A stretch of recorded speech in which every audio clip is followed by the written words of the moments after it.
Okay, morning everybody. Welcome to HBL. I'm going to basically continue the story that relates continue the narrative that relates to the Cultural Revolution, and we're going to look at some of the um, events, key moments during the Cultural Revolution, and of course, all the way to the end of the Cultural Revolution. All right. So now we are at the start of the Cultural Revolution, which occurred in 1966.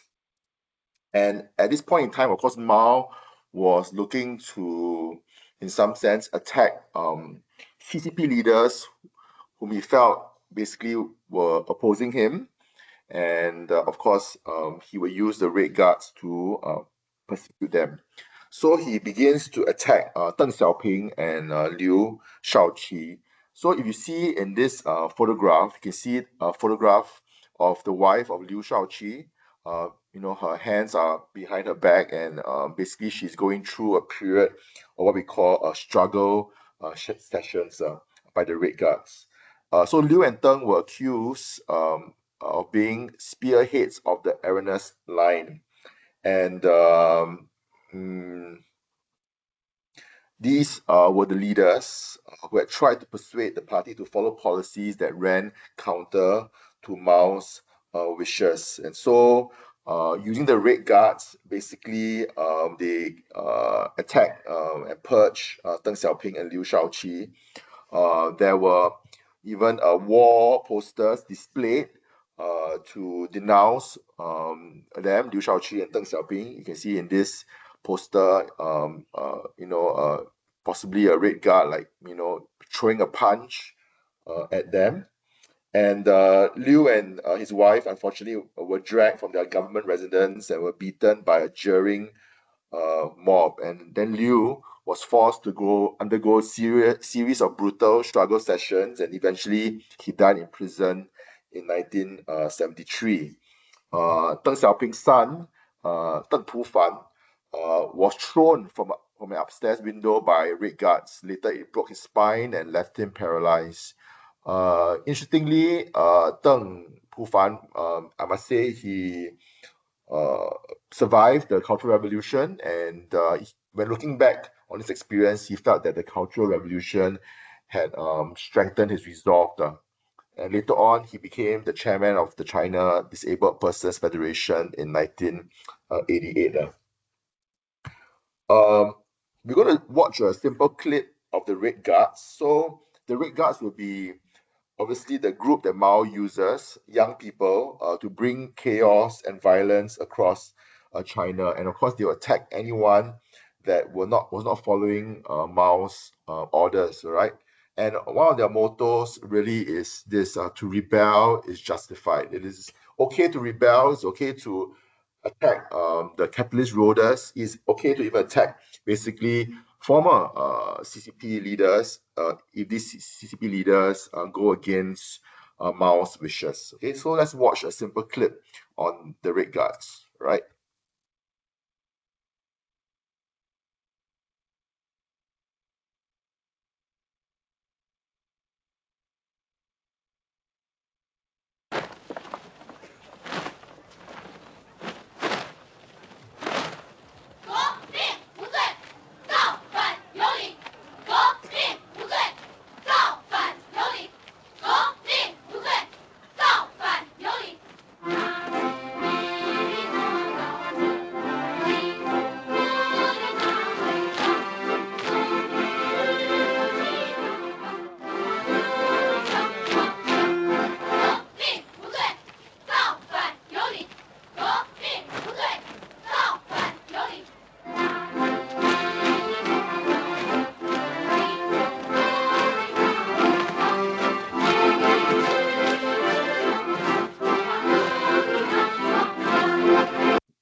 Okay, so if you recall, there was some phrases that they said, right? 造反有理. So to rebel is justified, and you can see that in the background there was music, there was dance, because Jiang Qing was using culture in some sense to inspire the people. And of course, the Red Guards basically would start a campaign, all right, to eradicate the Four O's and all traces of Western influences in China. The whole idea really is that they felt that there were certain old traditions that was hindering China from moving forward, and basically these traditions would be labeled, under this idea of Confucianism, and so there was a need really to destroy anything that relates to Confucius ideas. So the Red Guards even went about, destroying temples, old city gates, statues, and historical artifacts. In fact, the Red Guards even planned to destroy the Forbidden City, basically where the emperor once lived. And Zhou Enlai had to move in a unit of the PLA to prevent the youngsters from going crazy. So you can see how the youngsters really were very excited, determined to follow Mao's wishes and to basically wreak havoc and chaos in China. This is a poster. You can see, hold high the great banner of Mao Zedong's thought, basically to wage to wage the great proletarian cultural revolution to the end. And revolution is no crime. To rebel is justified. All right. We're going to see another clip of how the Red Guards brought chaos into China, whereby they were burning, as mentioned, historical artifacts, anything that relates to the tradition, even Confucius items, they will go about destroying them. And they also even went down to the Shandong province, the home of Confucius, to join hundreds of students there to basically, attack monuments, statues, books, destroy paintings, and so forth. Okay, so let's watch this short clip.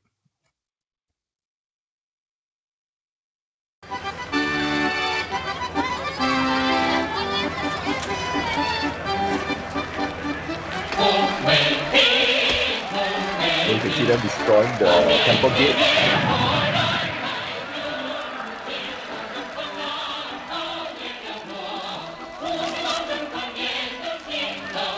You're burning really costly paintings or literature, Chinese Confucius literature.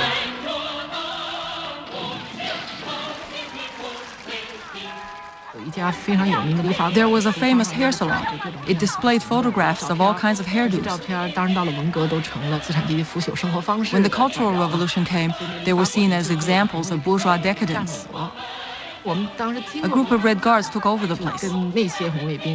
We said to them, when the revolution starts to dictate the style of people's hair, clothes, and shoes, isn't the revolution being trivialized?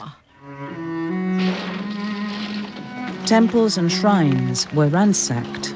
Despite official designation as cultural treasures, many irreplaceable objects were destroyed. We were told to assemble at the Central Art Academy. Old sculptures from the Tang, Sung, and Ming dynasties were piled in a heap. Also statues of David and the like, the kind used in drawing classes. The rebels were full of themselves. They struck poses as they smashed everything. They lit the pile and made us stand around it. It was one of the hottest days of the summer. The flames rose 100 feet. They ordered us to get down on our knees. They sang and they kicked us, forcing us closer to the flames. What did it look like? Cannibals in a song and dance ritual, about to cook their captives. Were there any rules for wiping out the Four Olds? No, the kids made them up. So a lot of things went wrong. I was against much of that. But there were also things that, though I think they're wrong now, appealed to me back then. I have to be honest. For example, Christianity. At the time, I thought what happened was great. Why? Because the imperialists had bullied China in two ways. One was with guns, like in the Opium War. The other had to do with spiritual opium. The priests and nuns never did anything good. They were part and parcel of cultural imperialism. The Red Guards searched the homes of officials of the pre-revolutionary government, former landlords who now lived in the city, former capitalists who had long since given up their assets. The local police asked the Minister of Public Security if the Red Guards should be stopped. No, that would be unwise. Give them the names of known reactionaries and keep out of their way.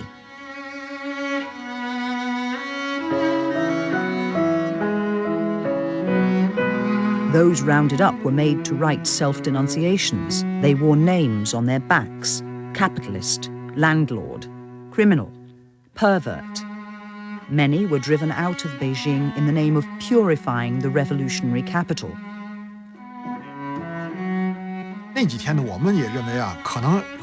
We knew our home would be a target sooner or later. We fit the category. My parents had both been capitalists. Finally, one day, the Red Guards came charging in and turned our house upside down. It was terrifying. They forced my parents to kneel and beat them. The search has uncovered all kinds of things. So you can see basically how chaotic the Red Guards were. And, school teachers, university staff, the writers were all forced to undergo struggle sessions and even self-criticisms. You saw in the video, basically even they attacked Christianity or the Western missionaries, the nuns, because they saw this as part of Western cultural imperialism, which had to be destroyed.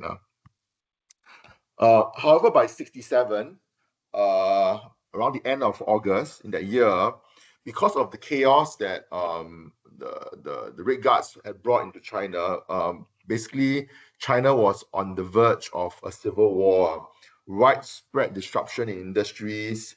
They were possibly even attacking some of the PLA, the army personnel, and they were obtaining arms and fighting in pitched battles.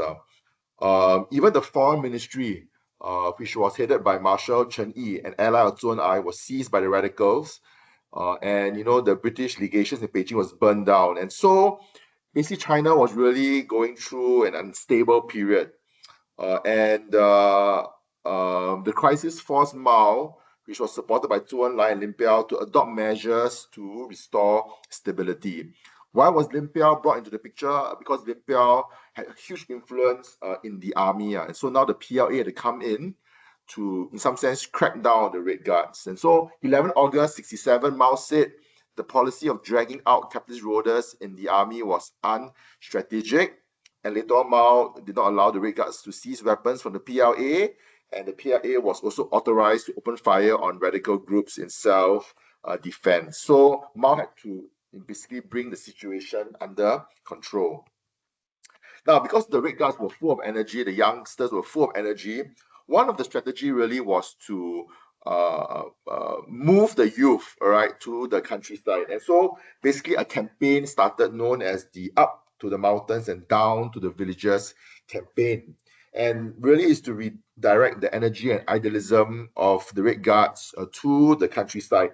So the idea really was that, telling the Red Guards, you can learn from the peasants. You can learn about revolutionary spirit, hard work, these good values with the peasants. And so the Red Guards were sent down, the youngsters were sent down to the peasants. And from 1967 to 1972, over 12 million young people moved from the towns into the countryside. So you can see this poster over here, to villages we go, okay, where we need. And so the Red Guards were sent there. Now, from 1968 to around 1971, 1972, even though they were trying to control the Red Guards, there was still this cleansing of the class ranks campaign that still occurred. All right, and basically the whole idea is that we need to ensure that anybody within the party that could be so-called anti-Maoist had to be purged. Right, so committees were established all over the region to eradicate once and for all any signs of capitalism.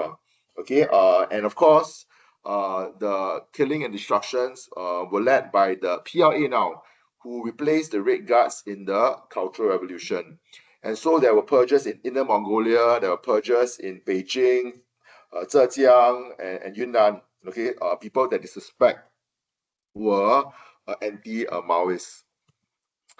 Now, then an interesting episode happened in 1971. Now, Lin Biao was actually a very close ally of Mao Zedong. But of course, Lin Biao has huge influence on the PLA. And so whoever controls the PLA, because Lin Biao was then the Minister of Defense, obviously has a lot of power. And Lin realized that he was, in some sense, a marked man. He became, in some sense, a reluctant conspirator in an assassination plot organized by his son, Lin Liguo, an officer in the Chinese Air Force. And the story goes is that Lin Liguo's sister, Dodo, leaked details of the plot to kill Mao to Zhou Enlai. A full security alert was activated and armed guards basically brought Mao away. And in a desperate bid, Lin Biao tried to escape to the USSR, but the plane carrying him crashed and he was killed in Mongolia. And so that comes the end of Lin Biao's life. And in 72, this is Lin Biao's family. And so from 72 onwards, the propaganda really was now, we can also criticize and attack Lin Biao. So you can see in this poster in 74, criticize the revolutionary thought of Lin Biao and Confucius, firmly walk with the workers and peasants on the road of unity. But of course, with the death of Lin Biao, it did have a huge impact on Mao Zedong. Now remember, the two of them were supposed to be close allies, and the image of Mao as infallible leader has been shattered because, in some sense, Mao's reputation has been shaken. Lin Biao was supposedly close to Mao, and now Lin Biao has, in some sense, betrayed him. And Mao's health was also seriously affected by Lin Biao's betrayal, and he was sometimes possibly bedridden for a few months, and his health was affected. So the betrayal of Lin Biao did have a huge impact on Mao's so-called psychological well-being. Now, because of the death of Lin Biao, you can see the slow rise of Zhou Enlai and the return of Deng Xiaoping, because Zhou Enlai believed that Deng Xiaoping, who has deep knowledge of the workings of the CDP, deep knowledge of the economy in some sense, how can we use Deng Xiaoping to help build China again, especially because the Cultural Revolution had been so violent. And interestingly, Mao agreed to Zhou Enlai's suggestion and to bring Deng Xiaoping back to understudy Zhou Enlai. Okay, and so Zhou Enlai then starts certain reforms within the CCP. For example, reducing the size of the PLA. All right, and then he also starts to carry out, in some sense, some ideas of the four modernization, which includes modernizing agriculture, modernizing industry, defense, science and technology. And in 75, he even obtained a position as party secretary and assumed some control over the PLA. Okay, so the Cultural Revolution during this period of time became less violent and less savage. Now, then we come to the death of Zhou Enlai, who died from lung cancer, and it ushered, in some sense, a time of power struggle. Now, of course, Zhou Enlai was well respected by many people. You can see here in this photograph, several hundred thousands of people paying the respects to the late Zhou Enlai. But as mentioned, there was a power struggle, and so the Gang of Four, one of the members, Zhang Chunqiao, he published an article and tried to make an argument that Zhou was a capitalist roader, and of course this caused many people to be upset, and it created a spontaneous reaction of support and sympathy for Zhou Enlai because of these accusations. Then in April 1976, there was a memorial service, and you can see in this so-called poster, many people were gathering at Tiananmen to pay respects to Zhou Enlai. Unfortunately, the mayor of Beijing ordered riot police to try to remove the flowers and tributes because he thought that the crowd was getting a bit too large, and he wanted to disperse the crowd. And unfortunately, that led to a violent and bloody confrontation that took place between the police and the mourners. And this is often known as the Tiananmen incident in 1976. Now, because of this incident, the Politburo condemned it, and they actually put all the blame on Deng Xiaoping, and Deng was dismissed as party secretary. But Deng Xiaoping, being very shrewd, realized that, okay, I'm not going to stay in Beijing to basically, fight and confront my my attackers. He left Beijing quietly and basically went to Guangdong, whereby he had certain support, and he will wait for events to unfold later on. So Deng Xiaoping is quite shrewd. He will retreat, knowing that it's not wise to basically just go head on against people like the Gang of Four, who are obviously seeing him as a rival. Now, then interestingly, in 76, just before Mao's death, Mao actually announced that the person that's going to take over him is this person known as Hua Guofen. Okay, and on 30th April 76, Mao gave Hua 3 important and written instructions. And it goes on like this: carry out the work slowly, not in haste, act according to past principles. And the very famous saying that Mao gave to Hua: with you in charge, I am at ease. With you in charge, I'm at ease. And so with this assurance, it really symbolizes the idea that Hua is going to be Mao's successor. But this, of course, made the Gang of Four very upset, because now Hua is elevated to a high position, and Jiang Qing went to criticize him openly. But this was quite a tactical mistake, because by criticizing Hua openly, Hua would then seek support from certain military commanders in the People Liberation Army. Now, just 6 weeks before Mao's death, a huge earthquake occurred in China, and many saw this as an omen that something great is going to happen to China. And sure enough, we have the death of Mao Zedong. After suffering a series of heart attacks, he died.